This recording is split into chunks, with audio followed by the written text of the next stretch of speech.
اور آخر میں ایک چیز بڑی اہم جو بیان کی ہے وہ یہ ہے ومن اعرض عن ذکری فإن له معیشة ضنکا ونحشره یوم القیامۃ اعمی۔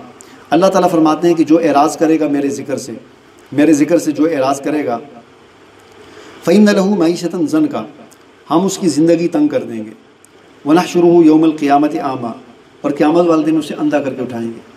جو میرے ذکر سے اعراض کرے گا، ذکر بھی مراد ہے، اور خاص طور پر ذکر قرآن کے ناموں میں سے ایک نام ہے۔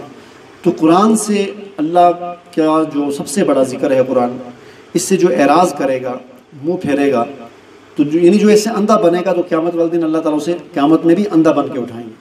جو آج دنیا میں اس سے اندھا ہوگا، اصل بات تو یہ سمجھائی جا رہی ہے نا کہ جو اس سے اندھا بنے گا مطلب یہ ہے کہ اندھے کو کچھ نظر نہیں آ رہا ہوتا، تو جو خود قرآن سے اندھا بن گیا، اللہ کی کتاب سے اندھا بن گیا، یعنی اس کی آنکھیں تو تھیں لیکن وہ نہ پڑھتا تھا، نہ سمجھتا تھا، نہ اس میں غور و فکر کرتا تھا، گویا کہ وہ اندھا بن گیا۔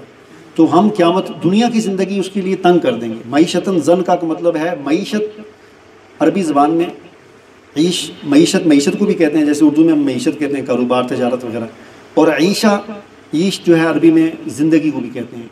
ہم اس کی زندگی کو تنگ کر دیں گے، یا ہم اس کا کاروبار زندگی ہم تنگ کر دیں گے۔ اور اگر اس کے پاس پیسہ ہوگا بھی بہت زیادہ، بہت دولت ہوگی، لیکن اس کی زندگی اس پر تنگ ہوگی، اس کو سکون نہیں ہوگا۔ تو وَنَحْشُرُهُ يَوْمَ الْقِيَامَةِ أَعْمَىٰ، ہم قیامت والے دن اسے اندھا کر کے اٹھائیں گے۔ اور پھر آگے فرمایا جا رہا ہے، حضور علیہ السلام کو خاص ہدایات دی جا رہی ہیں کہ آپ یہ دنیا کے مال و متاع کی طرف، اس کی طرف آپ ذرا بھی اپنی نگاہیں اٹھا کر نہ دیکھیں۔ یہ دنیا کی رونق، یہ دنیا کی زندگی، یہ اس کی طرف آپ نگاہیں اٹھا کر نہ دیکھیں۔ یہ تو لِنَفْتِنَهُمْ فِيهِ، ہم نے آزمائش کے لیے، لوگوں کے امتحان کے لیے لوگوں کو دی ہوئی ہے، کسی کو زیادہ کسی کو کم۔ اور اگلی بات، آپ کا کیا کام ہے؟ فرمایا وَأْمُرْ أَهْلَكَ بِالصَّلَاةِ وَاسْتَبِرْ عَلَيْهَا، اے پیغمبر صلی اللہ علیہ وسلم، آپ اپنے گھر والوں کو نماز کا حکم کیجیے۔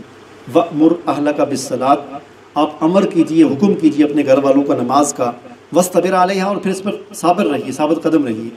لَا نَسْأَلُكَ رِزْقًا، ہم آپ سے رزق کا سوال نہیں کریں گے۔ قیامت والے دن آپ سے یہ سوال نہیں ہوگا کہ آپ نے رزق جو ہے وہ،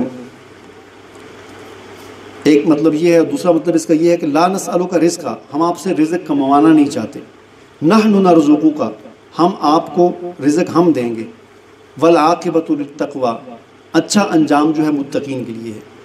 فقالوا، اب دیکھیں نماز کا حکم دو اپنے گھر والوں کو، اور ہم آپ سے رزق کا سوال نہیں کرتے بلکہ رزق دینا یہ ہماری ذمہ داری ہے۔